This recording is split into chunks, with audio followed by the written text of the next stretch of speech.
Welcome.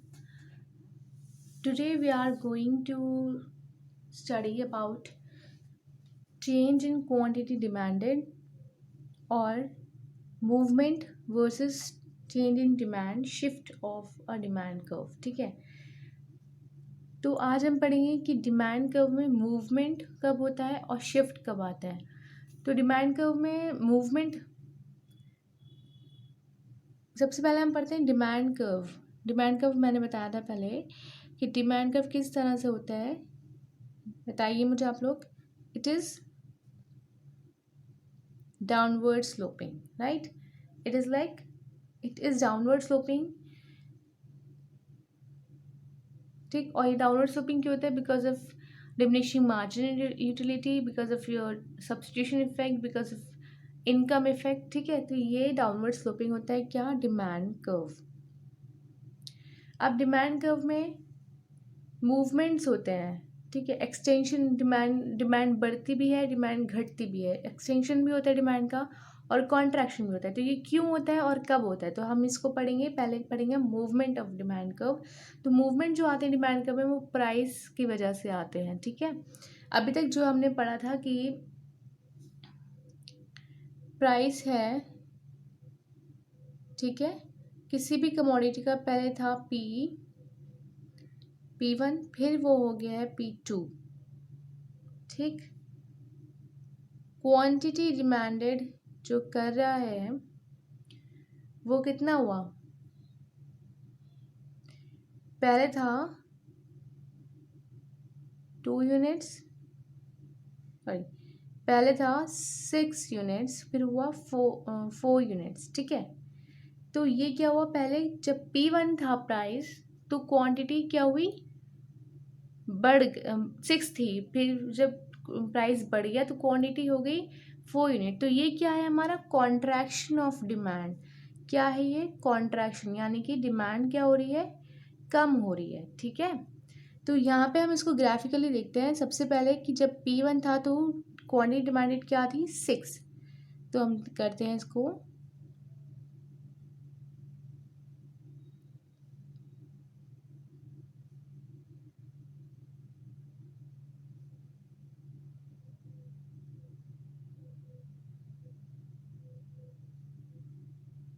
ठीक है, ये हो गया P1। जब प्राइस हमारा बढ़ गया तो क्वांटिटी डिमांडेड कितनी हो गई? 4। कहाँ आएगा ये P2? इधर। ठीक, तो ये जो हो रहा है ये हो रहा है कॉन्ट्रैक्शन ऑफ डिमांड कर्व। और ये हमारा जो डिमांड कर्व है, वो जो मूवमेंट है वो हमारा क्या है? From right to left. जो हमारा कॉन्ट्रैक्शन में जो डिमांड कर्व में जो मूवमेंट आता है वो क्या आता है? From right to left. तो कॉन्ट्रैक्शन में जो भी मूवमेंट आएगा वो आता है कॉन्ट्रैक्शन ऑफ डिमांड में फ्रॉम राइट टू लेफ्ट, यानी कि नीचे से ऊपर की तरफ हम शिफ्ट करते हैं और क्वांटिटी जो होती है वो कम हो जाती है, प्राइस बढ़ जाता है, क्योंकि क्वांटिटी कम हो जाती है और प्राइस बढ़ जाता है। तो कॉन्ट्रैक्शन ऑफ डिमांड में मूवमेंट जो होता है डिमांड कर्व में, movement in demand curve is from right to left. ठीक है, राइट टू लेफ्ट की तरफ होता है। अब देखिए P3 है।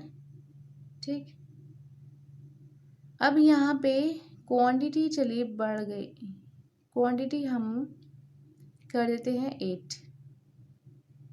ठीक, ये हो गया हमारा P3 और क्वांटिटी हमारी हो गई 8। तो ये क्या हो रहा है? ये जो हो रहा है ये हो रहा है हमारा एक्सटेंशन ऑफ डिमांड। ये क्या है? हमारा एक्सटेंशन ऑफ डिमांड, यानी कि हमारी क्वांटिटी हम ज़्यादा डिमांड कर रहे हैं जब प्राइस P3 हो जाएगा तो। ठीक है, तो ये हो गया एक्सटेंशन ऑफ डिमांड। और ये किस तरफ मूव करेगा? From left to right. तो मूवमेंट कब आते हैं डिमांड कर्व में? जब प्राइस बढ़ता है या घटता है किसी भी कमोडिटी का। ठीक है, अब हम पढ़ते हैं शिफ्ट्स कब आते हैं डिमांड कर्व में? जब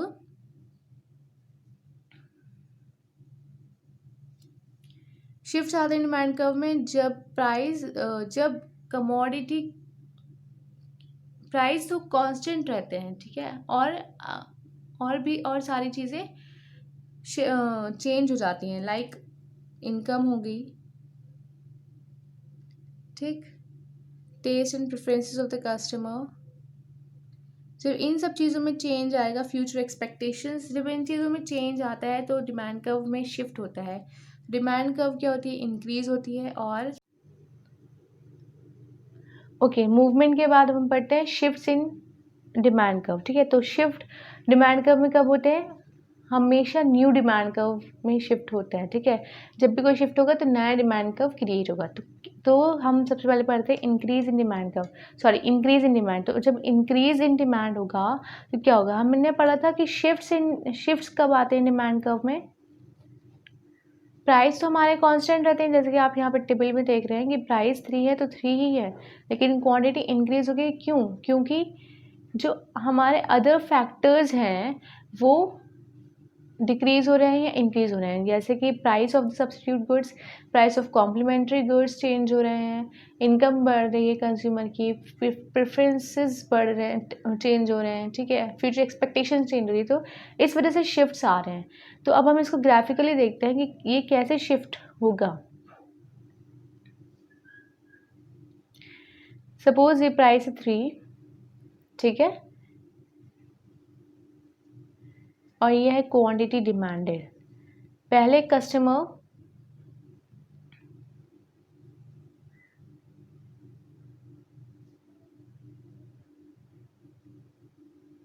कितना डिमांड करा था, 90।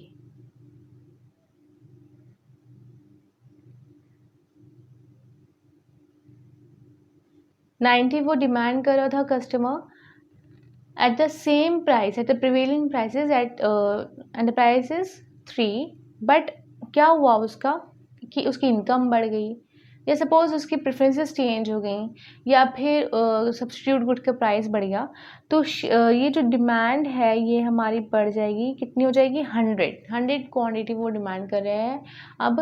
तो ये जो डिमांड, पहले तो डिमांड कब यहाँ आ रहा था, राइट, एक डिमांड का वी हो रहा था, बट अब डिमांड कब, जब डिमांड इंक्रीज हो जाती है तो डिमांड कब कहाँ शिफ्ट हो जाता है, टूवर्ड्स राइट वर्ड शिफ्ट होता है डिमांड कब, राइट वर्ड या अपवर्ड शिफ्ट होता है, ठीक है,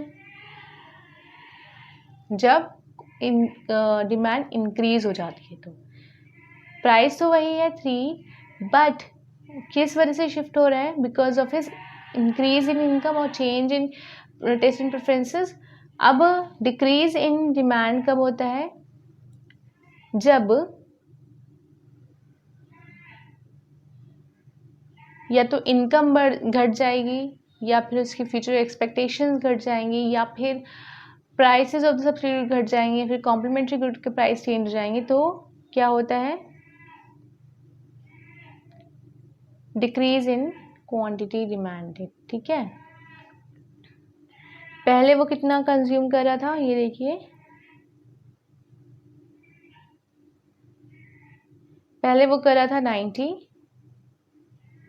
उसका डिमांड कब यहाँ आ रहा था, ठीक, बट जब उसकी इनकम चेंज हो गई तो उसकी डिमांड हो गई 80 यूनिट्स ऑफ कमोडिटी, ठीक है। तो ये जो शिफ्ट्स हैं ये हो गया डाउनवर्ड शिफ्ट्स, ठीक है, लेफ्टवर्ड हो गया ये शिफ्ट्स।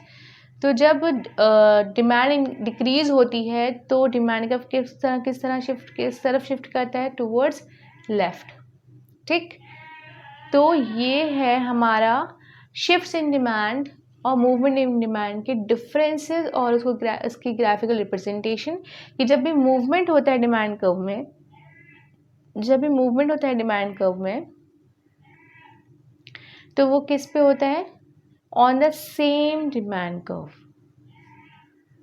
ठीक है। बट जब भी शिफ्ट होते हैं डिमांड कर्व में तो वो कहाँ होते हैं, किस पे होते हैं, on a new demand curve, ठीक। तो ये है हमारी graphical representation between shifts in demand and movement in demand curve. तो अब हम, ये हमारा चैप्टर कंप्लीट हो चुका है डिमांड्स। तो अब हम पढ़ेंगे नेक्स्ट वीडियो में प्राइस इलास्टिसिटी ऑफ डिमांड।